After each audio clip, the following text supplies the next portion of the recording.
Good morning everybody, this is genius classes basic and competitive English. देखिए, इस video के पहले मैं 12 टेंस के वीडियो आपको डाल चुका हूँ।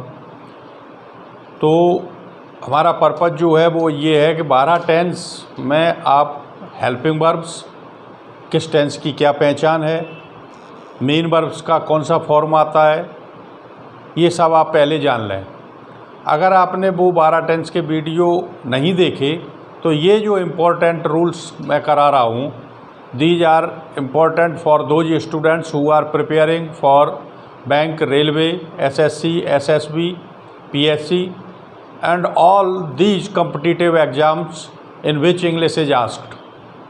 तो इसमें कभी किसी रूल का आएगा, किसी रूल का वाक्य होगा, किसी भी टेंस का होगा, तो उसके पहले आपको ये 12 टेंस जानना ज़रूरी है। तो उनके डिटेल्स में वीडियो बना चुका हूँ। अगर अभी तक आपने चैनल सब्सक्राइब नहीं किया है तो सब्सक्राइब कर लें, क्योंकि क्रमबद्धता स्टेप बाय स्टेप अगर आप आगे बढ़ेंगे तो ठीक है। और अगर आपने वो टेंस नहीं पढ़े तो ये चैप्टर आपकी समझ में बिल्कुल भी नहीं आएगा, क्योंकि इसमें कहीं आ जाता है फ्यूचर इंडेफिनिट बनाइए, कहीं पास्ट परफेक्ट बनाना है, तो आपको फ्यूचर इंडेफिनिट और पास्ट परफेक्ट बनाना आना चाहिए। तो 12 टेंसों के डिटेल्स जो है पढ़े हुए हैं वीडियोज़, जिनमें सिंपल, नेगेटिव, इंट्रोगेटिव सबके फार्मूला अलग अलग बताए गए हैं, डिटेल किया गया है सबका। तो अब शुरू होते हैं इम्पोर्टेंट रूल्स। इसमें कंपटीशन में आपके में किस तरीके से ABCD नो एरर करके आते हैं, उनको किस तरीके से उनमें देखना है आपको कि जहाँ एरर होगा ए पार्ट में तो आप अपनी आंसर शीट में ए क्लिक कर देते हैं, बी होगा तो बी कर देंगे। अगर कोई भी उनमें एरर नहीं होता है तो आप ई पार्ट जो उनका होता है नो एरर का, उसे क्लिक करेंगे। तो उसके लिए रूल्स क्या है, देखिए रूल नंबर फर्स्ट, यदि भविष्यकाल के 2 वाक्य एक साथ आएँ, यदि, देखिए नोट करना चाहें आप नोट भी कर सकते हैं, यदि भविष्यकाल के 2 वाक्य एक साथ आएँ और वे एक दूसरे की शर्त पर निर्भर कर रहे हों तो इस तरीके के सेंटेंस को कहते हैं कंडीशनल सेंटेंस। यानी 2 भविष्य के वाक्य एक साथ आएंगे और एक कंडीशन लगी हुई होगी, शर्त लगी हुई होगी, तो इन्हें कहते हैं कंडीशनल सेंटेंस, शर्त वाले वाक्य। ट्रांसलेट जब करते हैं तो फर्स्ट सेंटेंस प्रेजेंट इंडेफिनिट बनता है और दूसरा बनता है फ्यूचर इंडेफिनिट। इसका फॉर्मूला देखिए, if plus subject plus main verb first plus SEIS, क्योंकि प्रेजेंट इंडेफिनिट में SEIS लगता है, plus object plus subject second, क्योंकि 2 वाक्य होंगे इसमें, प्लस बिल या सेल, क्योंकि फ्यूचर इंडेफिनिट में बिल या सेल हमने आपको डिटेल किया है, आई और बी के साथ सेल और सभी के साथ bill, plus main verb first plus object plus ETC। Example देखिए, यदि हुआ है यहाँ आएगा तो मैं उसकी मदद करूँगा। तो 2 वाक्य हैं इसमें, एक में आना और एक में मदद करना। तो पहला वाक्य है यदि हुआ है यहाँ आएगा, तो गागीगे हो गया, फ्यूचर हो गया, मैं उसकी मदद करूँगा, गागीगे हो गया, फ्यूचर हो गया। तो 2 फ्यूचर के एक साथ हैं, तो पहला प्रेजेंट इंडेफिनिट और दूसरा फ्यूचर इंडेफिनिट। इफ़ लगा दिया, सब्जेक्ट ही हो गया, मेन वर्ब फर्स्ट कम, ही के साथ SEIS जुड़ता है तो ही कम्स, हियर माने यहाँ। तो के लिए कंडीशनल में कोई अंग्रेजी लगाने की ज़रूरत नहीं है, आप कॉमा लगा दीजिए। मैं उसकी मदद करूँगा, तो सब्जेक्ट सेकंड क्या है, मैं, आई लगा दिया, आई के साथ क्या आता है, shall, main verb first help, him माने उसकी। तो if he comes here I shall help him.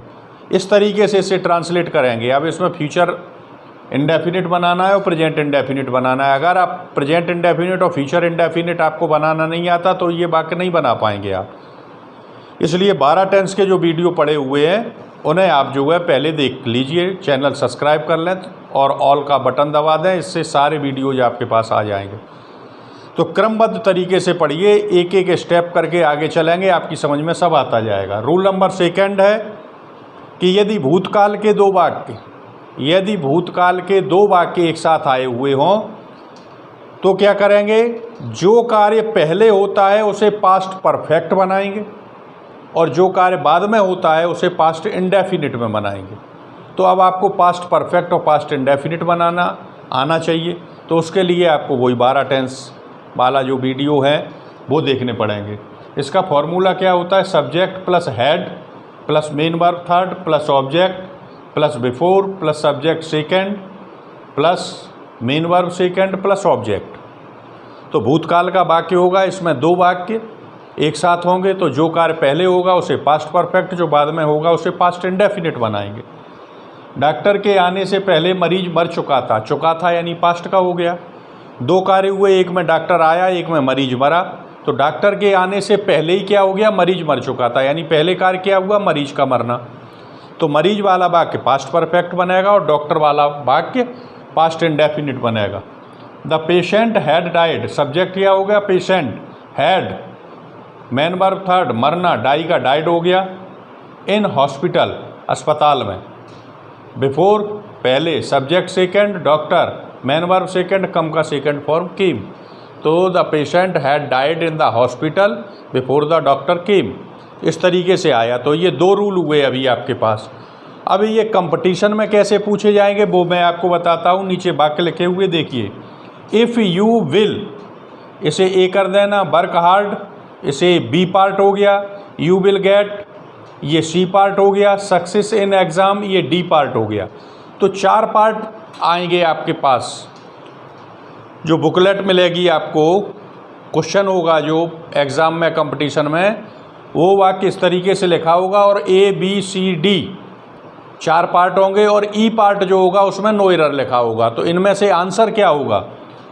तो अब देखिए, इफ़ का प्रयोग है, यहाँ बिल लगाए, फ्यूचर का है, यहाँ भी बिल लगाए फ्यूचर का।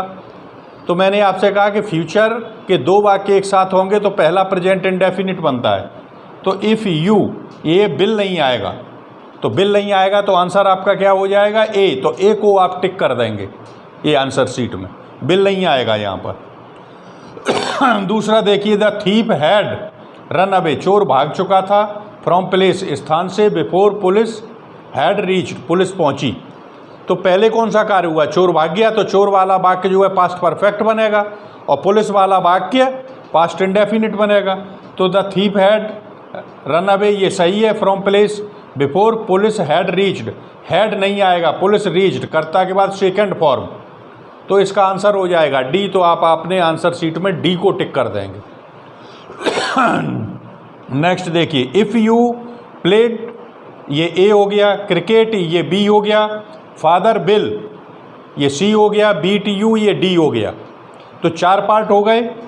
तो if you play cricket, father will beat you future का है, तो पहला काहेगा होगा, प्रेजेंट इंडेफिनिट का। इसमें क्या लिखा है, इफ़ यू प्लेड, तो प्लेड नहीं आएगा, यहाँ पे क्या आएगा, प्ले आएगा।